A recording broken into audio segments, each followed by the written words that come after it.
Halo semua, di sini kami dari kelompok 1 akan memberikan sedikit edukasi tentang upaya dalam memaksimalkan unit kesehatan gigi sebagai sarana untuk meningkatkan kesehatan gigi.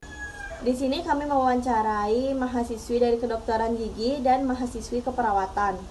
Simak terus videonya, semoga bermanfaat untuk banyak orang. Halo semuanya, perkenalkan di sini aku sebagai narasumber dari Fakultas Kedokteran Gigi Universitas Mahasiswa Denpasar. Jadi sebelum menjawab pertanyaan-pertanyaan, di sini aku mau memperkenalkan diriku terlebih dahulu. Namaku Niputu Andini Dewi Febrianti, bisa dipanggil Andin dari Fakultas Kedokteran Gigi Universitas Mahasiswa Denpasar semester 3 angkatan 2020. Jadi pengalamanku menjadi mahasiswa kedokteran gigi itu karena ini aku baru semester 3, baru semester awal, jadi nggak begitu banyak pengalaman yang aku dapetin karena dari awal perkuliahan juga perkuliahannya online. Dan pengalaman yang paling berkesan itu di semester 3 ini aku pernah sempat ikut penyuluhan terkait menjaga kesehatan gigi kita agar terhindar dari gigi berlubang, itu di salah satu panti asuhan yang berada di Bangli. Itu kita melakukan suatu penyuluhan terkait bagaimana cara menyikat gigi yang baik dan benar, bagaimana cara kita agar terhindar dari karies gigi dan lain sebagainya untuk menjaga kesehatan gigi kita. Nah, dari pembelajaran yang sudah aku dapatin selama perkuliahan semester 3 ini, menurut aku sendiri gigi itu merupakan suatu jaringan yang kuat dibandingkan dengan jaringan-jaringan yang lainnya yang terdapat di tubuh kita. Nah, mengapa sih gigi itu dikatakan jaringan yang paling kuat? Nah, karena gigi tersebut memiliki struktur yang kompleks, yaitu terdiri dari mahkota gigi dan akar gigi. Mahkota gigi itu terdiri atau tersusun dari email gigi dan dentin, di mana email itu merupakan lapisan yang terluar atau lapisan yang melubungi gigi kita. Nah, email itu tidak dapat terlihat atau kasat mata, sedangkan dentin dapat kita lihat yang berwarna putih. Sedangkan struktur bagian akarnya yaitu ada segmentum dan pulpa, di mana pulpa itu adanya saluran akar, ada jaringan saraf, jaringan limfe, dan lain sebagainya untuk menyokong gigi kita.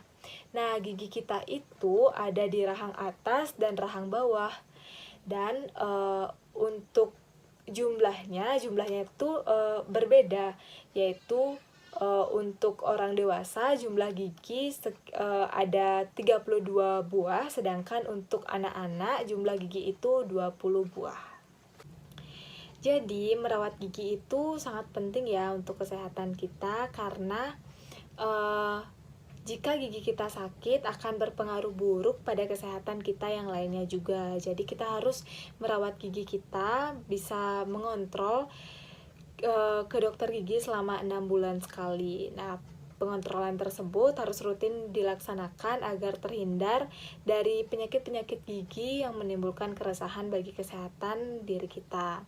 Nah, selain itu kita harus mempunyai kesadaran untuk merawat gigi kita sendiri, contohnya seperti rajin untuk menggosok gigi, jarang untuk mengonsumsi makanan-makanan yang manis, serta menggunakan obat kumur agar terhindar dari karies gigi atau gigi berlubang.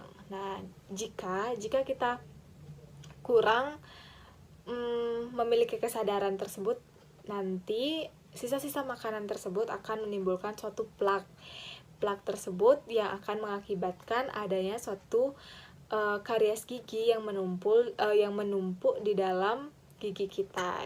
Nah, di sana akan menimbulkan karies gigi, membuat gigi kita terasa nyeri dan begitu sakit dan berpengaruh terhadap kesehatan kita. Nah, untuk pengalaman praktek, karena baru semester awal, semester 3, jadi di sini aku belum pernah melakukan praktek atau pemeriksaan secara langsung kepada pasien, pemeriksaan gigi secara langsung pada pasien karena baru semester awal. Dan biasanya pemeriksaan gigi secara langsung itu dilakukan oleh mahasiswa klinik atau mahasiswa koas. Jadi di sini praktek yang pernah aku lakukan yaitu pengujian pH pada kandungan saliva. Jadi di sana kita menguji pH kita sebelum dan sesudah melakukan atau mengunyah permen karet. Jadi di sana kita melakukan praktek terhadap saliva kita sendiri, melakukan pengukuran saliva sebelum mengunyah permen karet dan sesudah mengunyah permen karet. Itu sangat berpengaruh terhadap saliva kita di rongga mulut.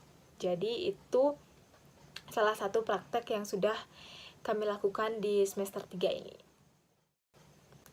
Nah, memang banyak kali di kalangan masyarakat, baik dewasa, anak-anak, muda, tua, semua pernah atau semua ada aja yang mengalami sakit gigi. Nah, apa sih pemicu sakit gigi tersebut? Nah, menurut aku sendiri, penyakit sakit gigi yang ditimbulkan itu disebabkan yang pertama nih, yang paling banyak itu karena karies gigi atau gigi berlubang.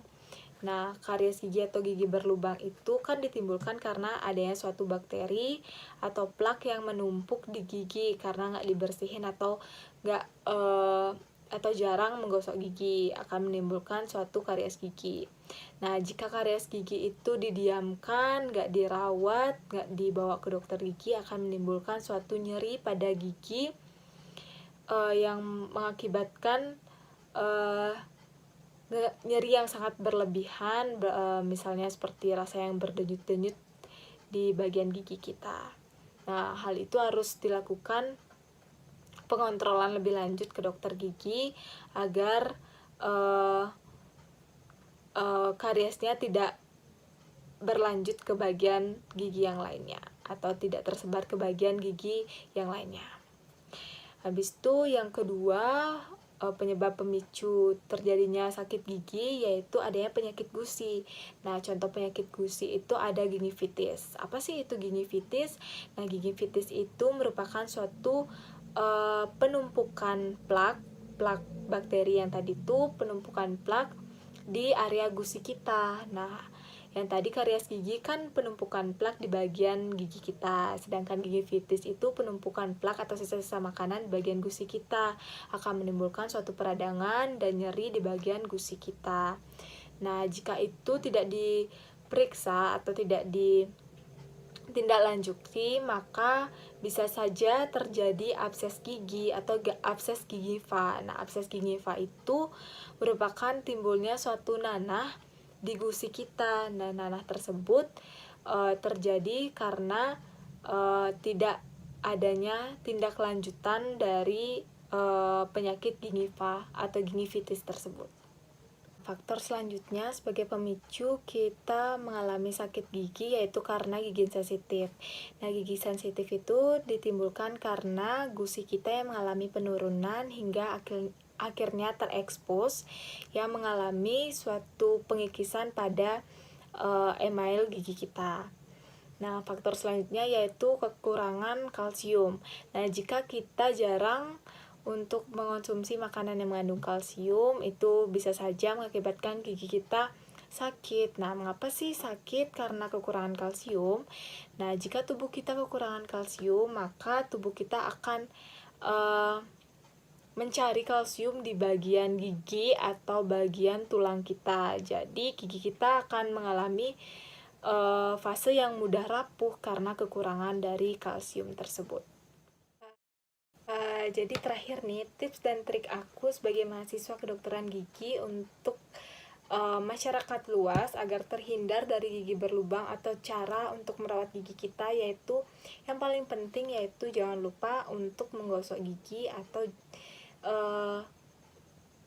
menyikat gigi kita dengan baik dan benar dan dengan waktu yang tepat, yaitu pagi setelah sarapan pagi dan malam sebelum tidur. Caranya yang tepat yaitu jangan terlalu keras untuk menggosok gigi.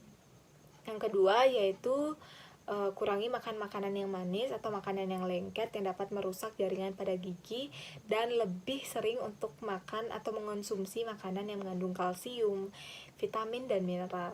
Dan terakhir, Jangan lupa untuk mengontrol gigi ke dokter gigi selama 6 bulan sekali. Lakukan hal tersebut secara rutin akan menimbulkan atau berdampak baik pada kesehatan gigi kalian. Selamat mencoba. Jadi terakhir saya memberi tips ini agar terhindar dari gigi berlubang untuk kita semua, dan selebihnya jika ada salah kata dalam penyampaian saya kali ini mohon dimaafkan karena kita juga sama-sama belajar. Saya juga baru semester 3, jadi saya juga baru belajar mengenai kesehatan gigi, jadi mohon dimaafkan bila ada salah kata. Dan akhir kata saya ucapkan terima kasih, sampai jumpa.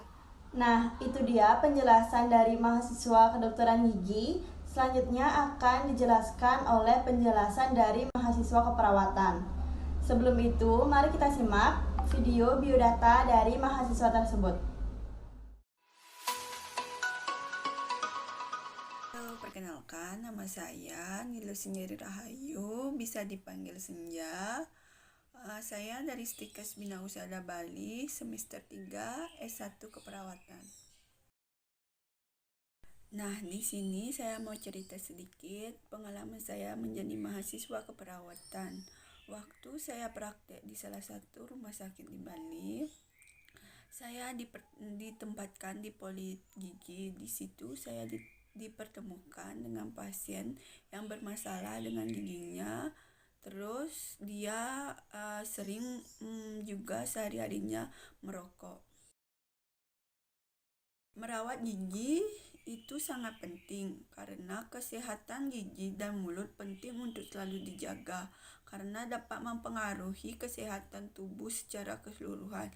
Sebagai contoh, saat gigi atau gusi terinfeksi kuman, penyebab infeksi di dalam mulut dapat menyebar ke organ lain. Bila kesehatan gigi dan mulut tidak terjaga, penyakit bukan hanya penyakit yang bisa timbul pada area mulut, tetapi juga pada organ lain yang terserang kuman dari gigi dan mulut. Beberapa penelitian juga bahkan menemukan bahwa kesehatan gigi dan mulut yang kurang terjaga dapat meningkatkan risiko terjadinya penyakit tertentu seperti penyakit jantung, stroke, dan diabetes. Perokok diketahui dapat menghambat aliran darah ke gusi sehingga membuat gusi kekurangan nutrisi dan rentan mengalami infeksi. Selain membuat gigi menjadi rusak, penumpukan plak yang akibat merokok juga bisa menimbulkan penyakit radang gusi.